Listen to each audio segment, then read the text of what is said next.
Welcome. I am Dr. Andrew Barker, and this is the Mycroft online lecture on Rupert Brooke's much beloved, very patriotic, pre-First World War poem, The Soldier. Now note I say pre-First World War here.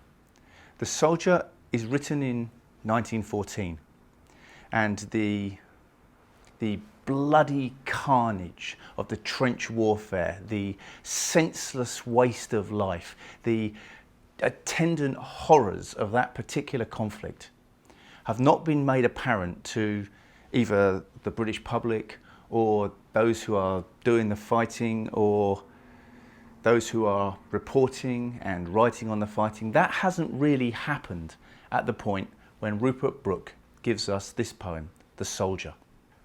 I say this knowing full well that The Soldier is usually associated with the First World War poems. Rupert Brooke himself is usually associated with the First World War poets like Siegfried Sassoon, Wilfred Owen, Edmund Blunden. What I submit to you is the date of composition of this poem and the knowledge of warfare of the person who writes the poem means that it is more a pre-First World War poem than a poem actually relevant to the realities of the combat that took place in the First World War. The poem was originally titled The Recruit. It wasn't called The Soldier, it was called The Recruit. And for me this would have made a lot more sense as the title. It is written by someone who saw one day's limited combat, one day's limited engagement in the British retreat from Antwerp, the evacuation of Antwerp. That was the only actual combat that Rupert Brooke was to witness during the war. Rupert Brooke himself was a highly articulate, very handsome, very privileged, highly educated, very sensitive young man. He wasn't a battle-hardened war veteran reporting on what he actually had witnessed and his on-the-spot opinions of what warfare was actually like. He was a young man about to go to war, and this is what he thought the experience would be like. And because Brooke never actually experienced warfare, this means the poem itself can be very polarizing. On the one hand, we have the idea that what he says is actually rather insulting to the soldiers who are involved in the actual realities of combat in that particular engagement. The guys actually fighting and dying in the trenches during the First World War. On the other hand is the idea that what Brooke captures here is the specific brand of patriotism that those joining the military are often inclined to. The poem now, the poem today, is a very beloved poem.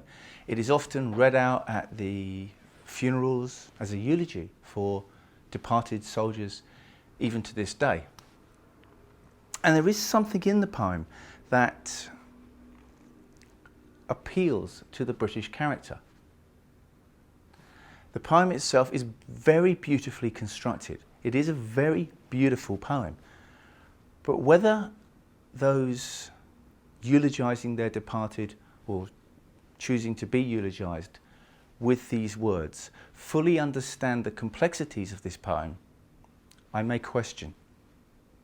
Perhaps the simple paraphrase of The Soldier would be, if I were to die, all I want you to think about my death is that I have died for my country, I love my country, and therefore my death was not a waste. Now that is a simplistic paraphrase, but it is part of the story. What I would submit to you here is that it is not the full story. The Soldier itself was a very popular poem at the time when it was written. It was actually used as a recruiting poem. It is one of those poems which would encourage young British men to go and hurl themselves on German bayonets for the glorification of their country.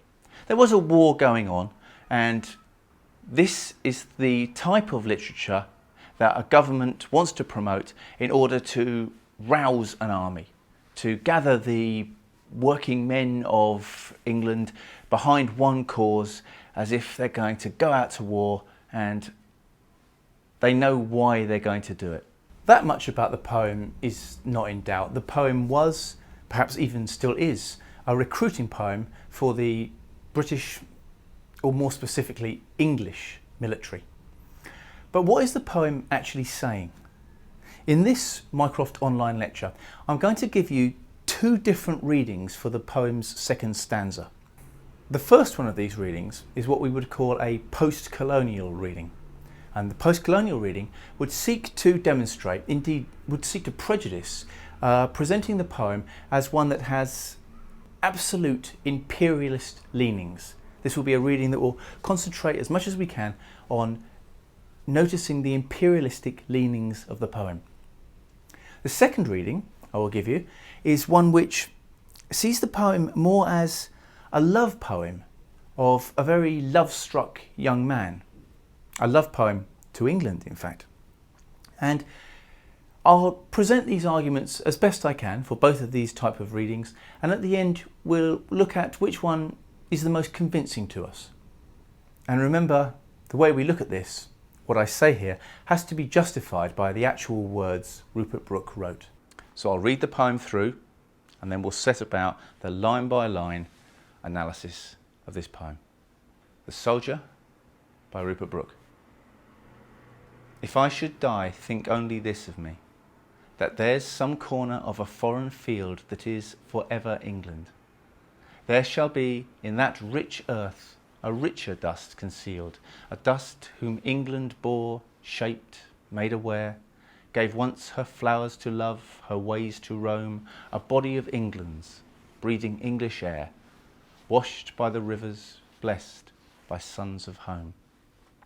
And think, this heart all evil shed away, a pulse in the eternal mind no less, gives somewhere back the thoughts by England given, her sights and sounds, dreams happy as her day, and laughter learnt of friends and gentleness, in hearts at peace under an English heaven.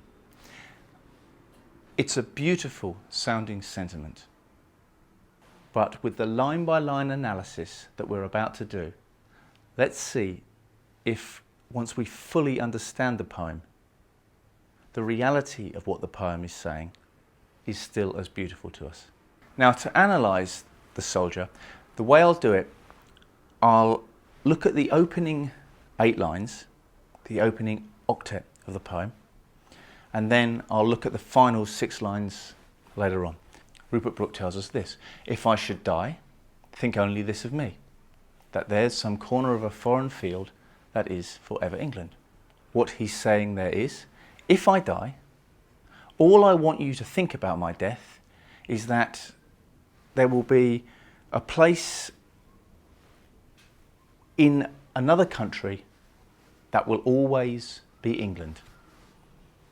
If I die, doesn't matter, don't let it worry you, because there will be a place in another country that will always be England. Now, we have to ask ourselves why. Why will there be a place in another country that will always be England? Now, as daft as this may sound to you, the conceit that Rupert Brooke puts across here is that the place where he dies will always be England, because he will rot into the earth there, his corpse will rot into the earth, and because he is English, that place is claimed as England by him rotting into the land, rotting into the earth. The second sentence of the poem is this: that there shall be in that rich earth a richer dust concealed. Okay, the piece of earth in which he dies when he dies on it, will have a richer, a better piece of earth within it. And once again, we may ask why. Why is the piece of earth on which Rupert Brooke dies going to be superior because he has died on it? And the answer is because he is an Englishman. His English corpse will rot into that piece of earth and fertilise, make fruitful, improve the piece of earth that he dies on, because his English corpse is superior to the corpse of someone else. I'm not making this up, I'm not trying to put this flippantly. This is literally what the idea behind this part of the poem is. An English corpse is better than another corpse.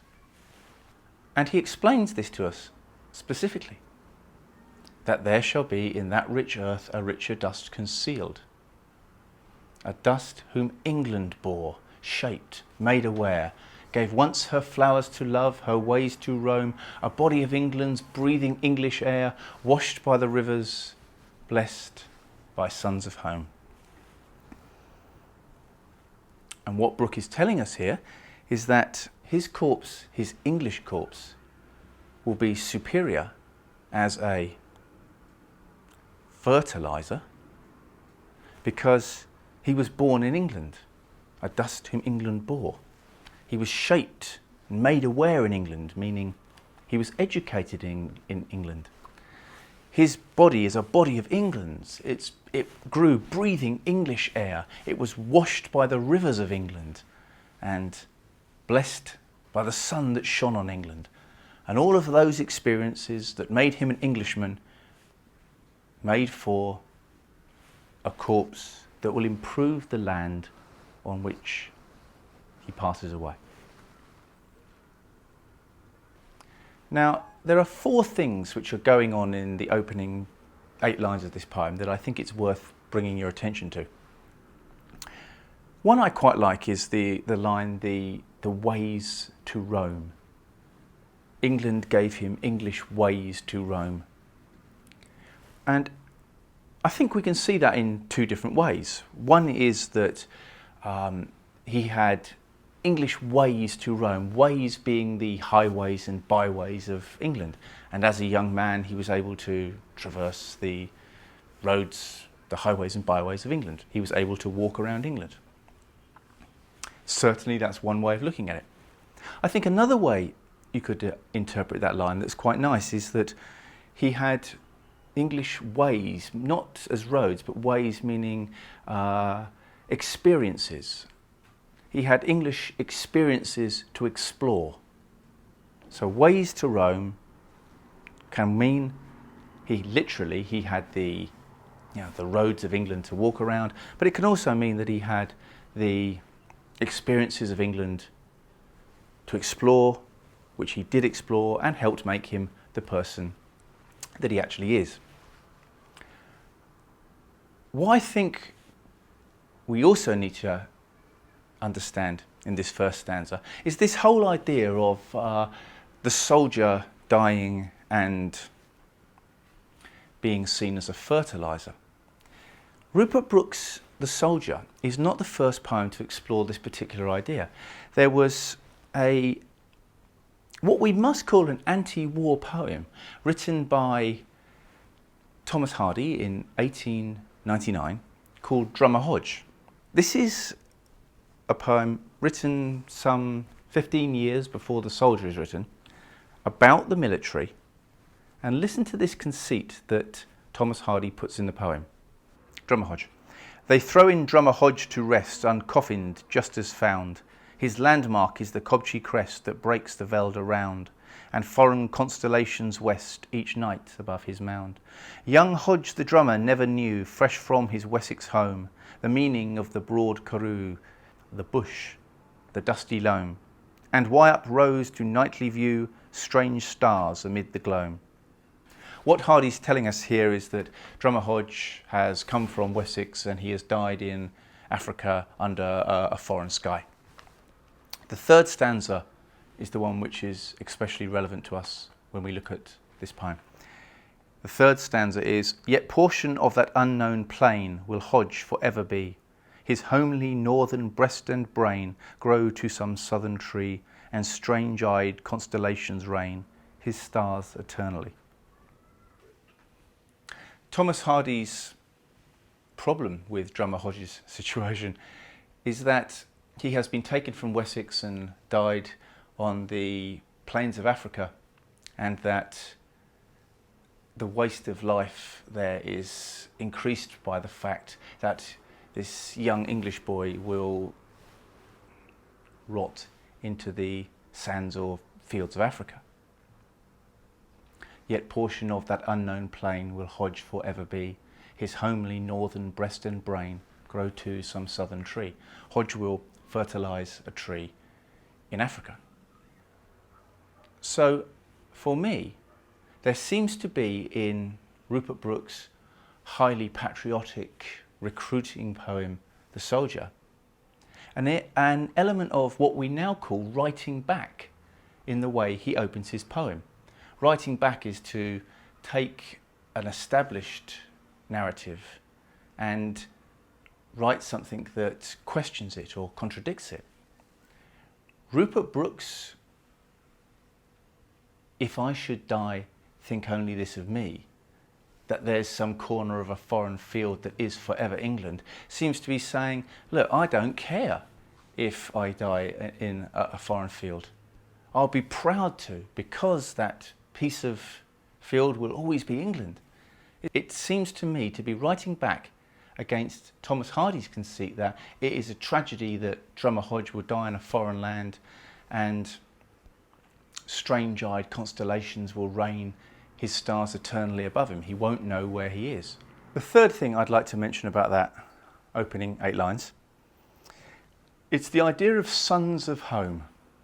When Rupert Brooke tells us that he is happy to have been, not just happy, proud and privileged to have been raised in England, and one of the things about being raised in England that he has always loved is the sons of home, the English son. Anybody who has lived in England is likely to smirk at that particular line. And we will smirk at that line, not just because the English sun is not particularly the brightest and warmest that we are likely to have experienced. Aside from that rather comical element, also it's just factually inaccurate. The same sun shines on England as shines on Timbuktu or Tanzania. England can't claim a whole of the sun. The sun of England that he speaks of here, that he feels very blessed by having had shone on him, is the same sun that shines on every other place on the planet. I think I can slightly redeem that line actually by the over-enthusiasm that the soldier demonstrates for all aspects of his country. It's as if there's nothing bad about England. The suns that shine on England, to the soldier, they are English suns. Okay, we know that as far as astrophysics goes, this is literally not true, but it is indicative of the way the soldier sees England. The suns which shone on him when he were in England were English. They were better than the suns of other places. And on top of that, there's one other way I think we can make that line quite nice. When Rupert Brooke writes, "blessed by sons of home," of course, sons is spelt S-U-N-S, meaning big burning ball of gas. But we also hear all associated words when we hear a line in a poem.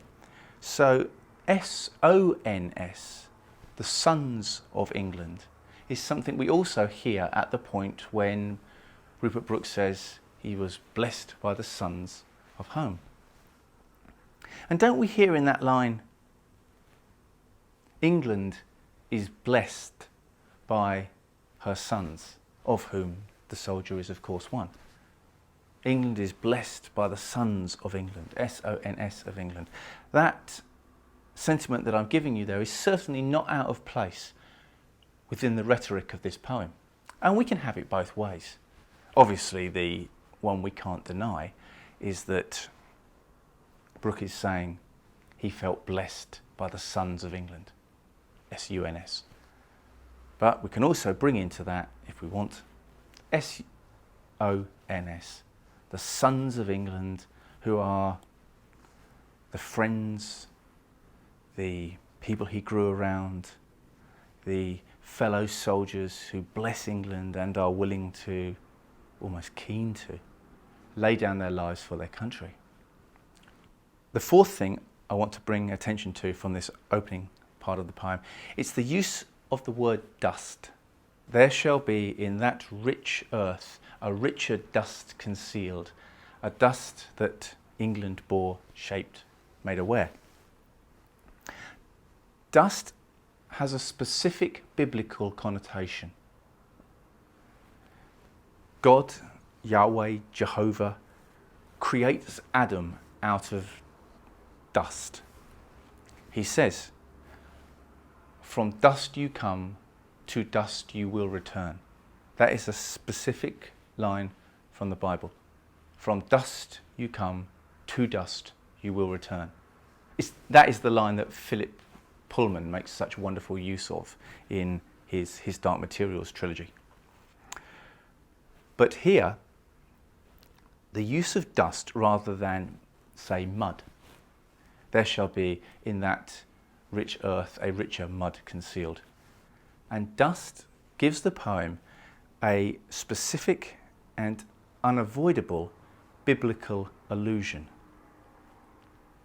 It is not the only time that there is a biblical allusion in this poem. We'll see one later with specifically hearts at peace under an English heaven. We cannot avoid that there is a biblical allusion running through this poem. There shall be in that rich dust a richer dust concealed. From dust you come, to dust you will return. Okay, I'll read that opening octet through again so you get the idea of what's going on in it. Okay? If I should die, think only this of me, that there's some corner of a foreign field that is forever England. There shall be in that rich earth a richer dust concealed, a dust whom England bore, shaped, made aware, gave once her flowers to love, her ways to roam, a body of England's, breathing English air, washed by the rivers, blessed by sons of home. And now we come to the final 6 lines of the poem, and it is from these final 6 lines that I'm going to get the different interpretations that I'm going to present to you. The first one, of course, being this very anti-imperialist, post-colonialist reading that I'm going to find, and the second being the reading of the poem as the love song of a young man. The final 6 lines of the poem are this: "And think this heart all evil shed away, a pulse in the eternal mind no less, gives somewhere back the thoughts by England given, her sights, her sounds, dreams happy as her day, and laughter learnt of friends and gentleness, in hearts at peace under an English heaven." The philosopher Karl Popper makes an interesting point on how to present an argument. He says, the only way that you're ever going to convince somebody that their argument is wrong is if you can make the point for their argument stronger than they can make it. So you make their argument as strong as you can until you've got the strongest points to support the argument that they want to make. And then you disprove that argument that you have just made that was stronger than any argument they have made. He says if you try to change someone's mind on their weaker points, it won't make any difference because they know the stronger arguments are still intact. So what I am going to attempt to do here is make the point that this is just an imperialist poem, and I'm going to make the point from this post-colonial perspective as aggressively as I can. This now is the post-colonial interpretation of the last 6 lines of The Soldier. And think, this heart, all evil shed away. Heart here is synecdoche. And synecdoche is when the part represents the whole. He's not just saying his heart does it. He's saying he does it. I, all evil shed away.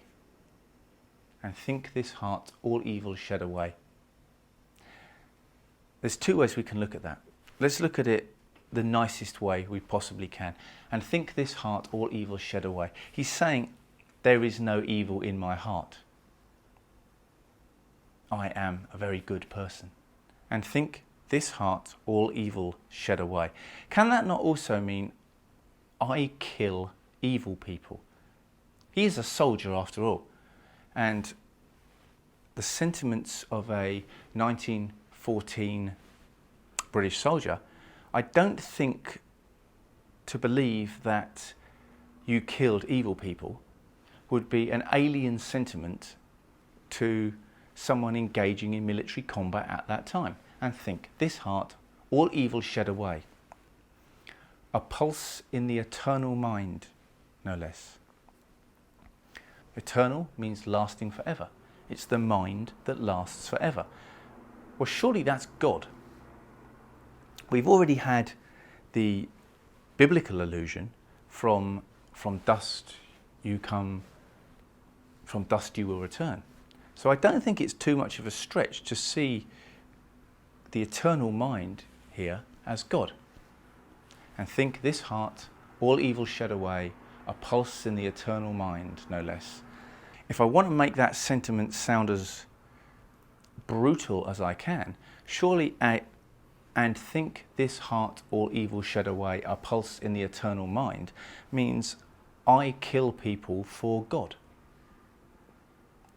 Now, don't believe that that sentiment is so outrageous that a soldier in 1914 wouldn't think it. We are around the time of what the Americans were to call manifest destiny. Manifest destiny is American, but it's the idea that God supported whatever America did because it was obvious that God did, because they couldn't do it if God didn't support them. It was manifest. It was their destiny. And that sentiment is not really out of place with ideas of British colonialism. British believed it was pretty much their destiny to go and rule things. The colonial exploit was sold under the banner that it was bringing a civilizing influence to the peoples that it was colonizing and civilizing. And think this heart, all evil shed away, a pulse in the eternal mind, no less. If I want to make that seem as nice as I possibly can, it would be, I have no evil in my heart, and I work for a higher power. If you want to make it seem as unpleasant as possible, you would make it say, I kill people for God. I'll read the stanza from the start. And think this heart, all evil shed away, a pulse in the eternal mind no less, gives somewhere back the thoughts by England given. Gives somewhere back the thoughts by England given. So the things which England gave me, I give somewhere back to other people. All of my Englishness, my English character, my English mindset, I give that to other people. Where those people are, we will look at in a minute. He says, gives somewhere back the thoughts by England given. The thoughts that England gave me, I give back to other people. And he now gives us a list of 5 of the things that England has given him. Her sights, her sounds, dreams happy as her day, and laughter, learnt of friends and gentleness. Well, that's the sights of England, the sounds of England, the happy dreams that he had in England, the laughter he had with his friends in England, and the gentleness of being English. Okay, now I think we can sum all that up as Englishness. I think the easiest way to understand what's going on in the end of this poem is to remove the things which basically just sum up what Rupert Brooke believes to be Englishness, which are those 5 things mentioned in lines 13 and lines 12, or the last but 1 line and the last but 2 lines. We could just take those out. If you imagine the way I have the poem written here, at the moment the poem reads, "And think this heart all evil shed away, a pulse in the eternal mind no less, gives somewhere back the thoughts by England given, her sights, her sounds, dreams happy as her day, and laughter learnt of friends and gentleness, in hearts at peace under an English heaven." If you remove her sights, her sounds, dreams happy as her day, and laughter learnt of friends and gentleness, which is just Englishness, cut that out, and you get this. "And think this heart all evil shed away, a pulse in the eternal mind no less, gives somewhere back the thoughts by England given, in hearts at peace under an English heaven." So, what does "gives somewhere back the thoughts by England given, in hearts at peace under an English heaven" mean? All the things England has given me, I will give them back in hearts at peace under an English heaven. So where are those hearts at peace under an English heaven? The simple answer would be England. But are they? There's only 2 places they can be. They can be in England or not in England. If the heart's at peace under an English heaven, if those hearts are in England, what he's basically saying here is, I am willing to die to protect the people of my home country. This poem is written at a time when England owns India. It is a massive colonial power. England hasn't been invaded since 1066. The First World War and what that war was going to be has not happened at the time when Rupert Brooke writes this poem. It's only about a year away, but it hasn't happened at the point when he writes this poem. What this poem is rather than a poem of the First World War, a poem of the expectancies of British colonialism. I think it is indicative of the ideas of soldiers at that point, that they were doing a civilizing mission. They were on a civilizing mission to go to other countries and bring Englishness to those countries, to create in other countries hearts at peace under an English heaven. And think this heart all evil shed away, there's no evil in my heart, I work for God, and God wants me to bring Englishness to non-English peoples.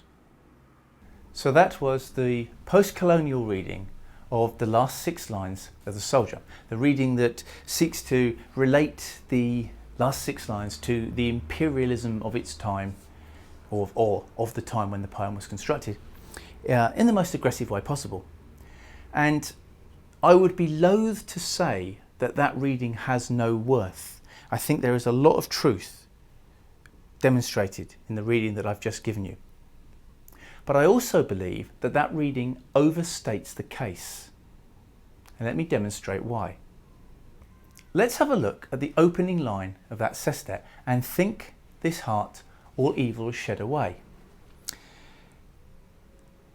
The way I think this line should be interpreted is with reference to the opening line of the poem. The opening line being, if I should die, think only this of me, meaning this is what I want you to think about if I die. The sestet, the second stanza of the poem, starts, and think this heart all evil shed away.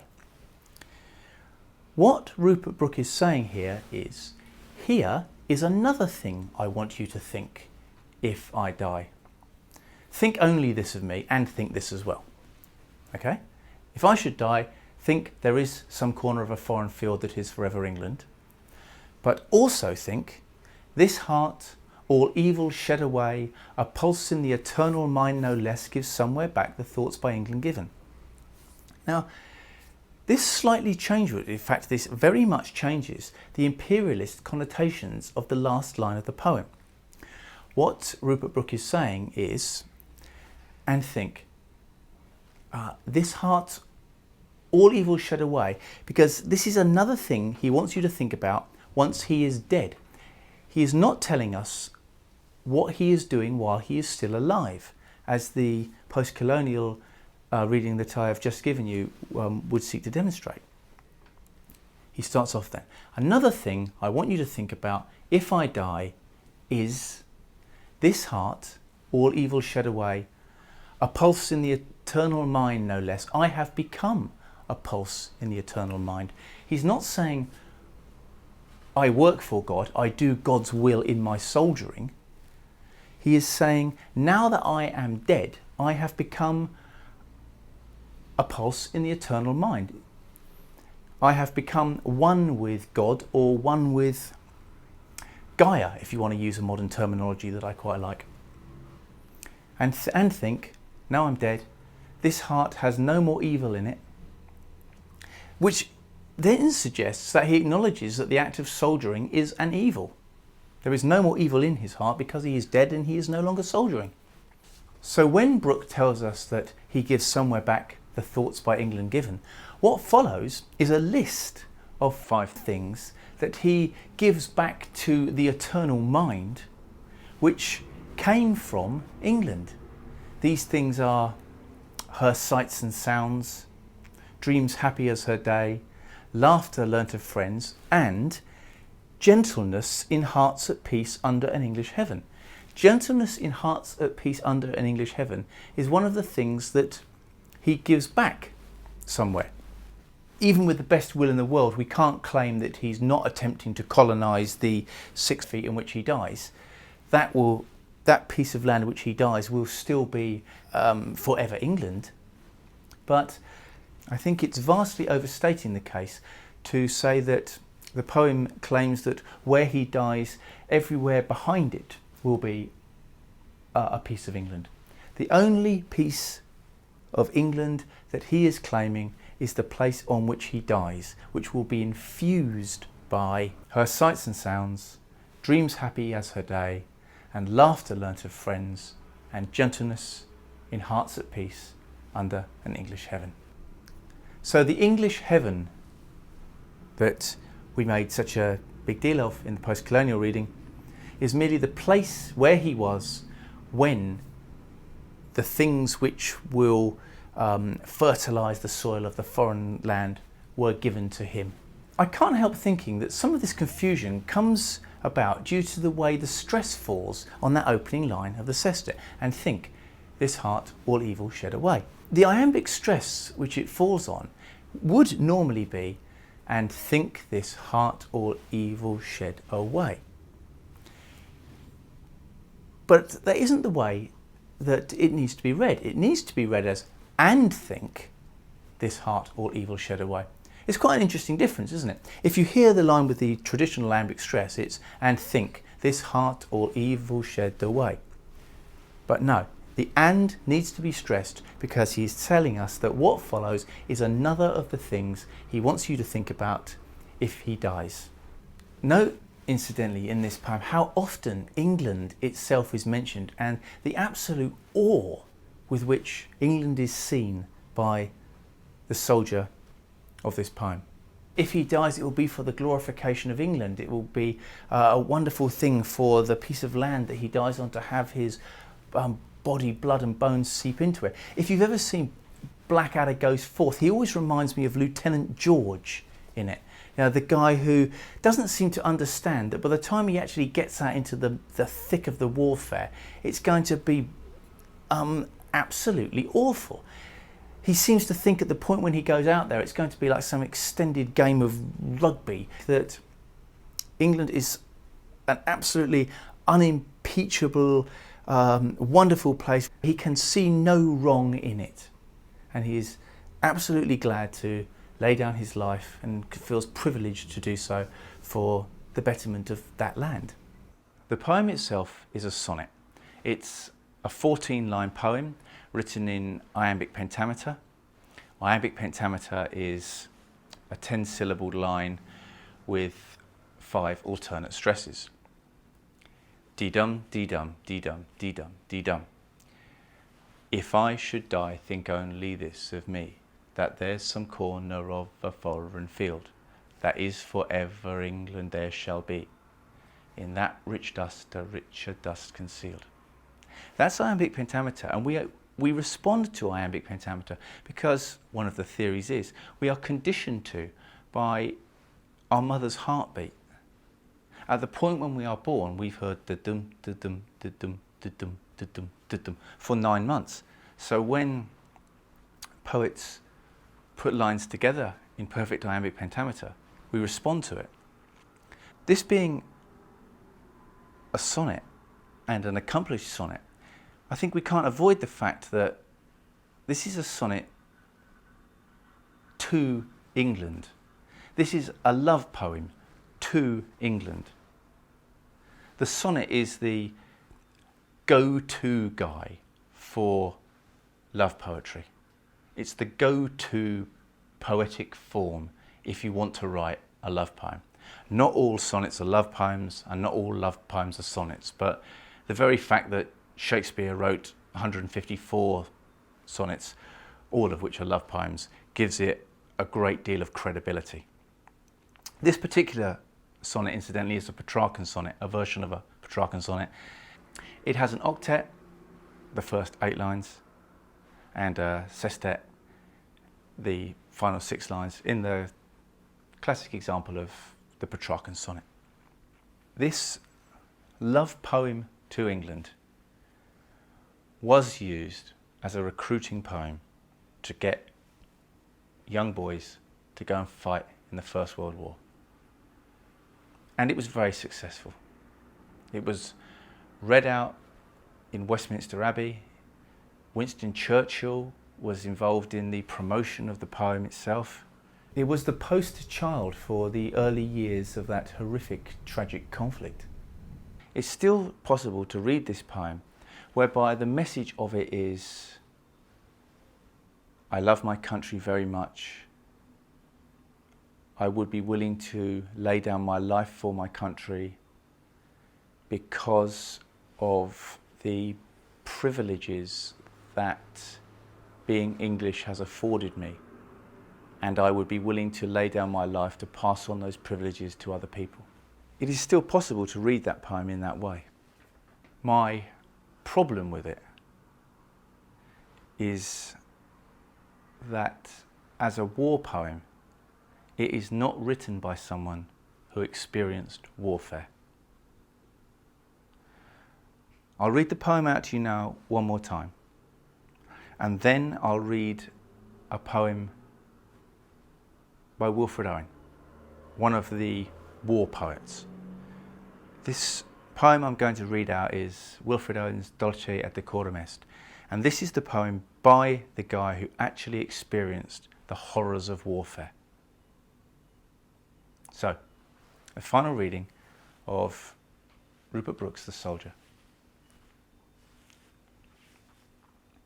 If I should die, think only this of me, that there's some corner of a foreign field that is forever England.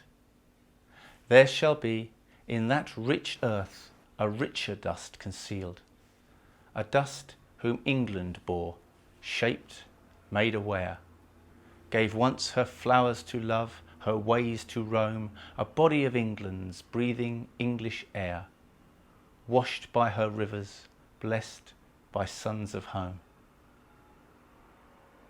And think, this heart, all evil shed away, a pulse in the eternal mind, no less, gives somewhere back the thoughts by England given, her sights, her sounds, dreams happy as her day, and laughter learnt of friends, and gentleness, in hearts at peace under an English heaven. Rupert Brooke, 1914. Now this is Wilfred Owen from 1918. Bent double, like old beggars under sacks, knock-kneed, coughing like hags, we cursed through sludge, till on the haunting flares we turned our backs, and towards our distant rest began to trudge. Men marched asleep. Many had lost their boots, but limped on, bloodshod. All went lame, all blind, drunk with fatigue, deaf even to the hoots of tired, outstripped 5-9s that dropped behind. Gas, gas, quick boys, an ecstasy of fumbling, fitting the clumsy helmets just in time. But someone still was yelling out and stumbling and floundering like a man in fire or lime. Dim through the misty panes and thick green light as under a green sea, I saw him drowning. In all my dreams, before my helpless sight, he plunges at me, guttering, choking, drowning. If in some smothering dreams you too could pace behind the wagon that we flung him in, and watch the white eyes writhing in his face, his hanging face like a devil sick of sin. If you could hear at every jolt the blood come gargling from the froth-corrupted lungs, obscene as cancer, bitter as the cud of vile, incurable sores on innocent tongues, my friend, you would not tell with such high zest to children ardent for some desperate glory the old lie, dulce et decorum est property amore. That's Wilfred Owen from the very end of the war, the soldier who has actually experienced the attendant horrors of the trench warfare. That was the Mycroft online lecture on Rupert Brooke's The Soldier. I am Dr. Andrew Barker. Thank you. Hope you enjoyed the lecture.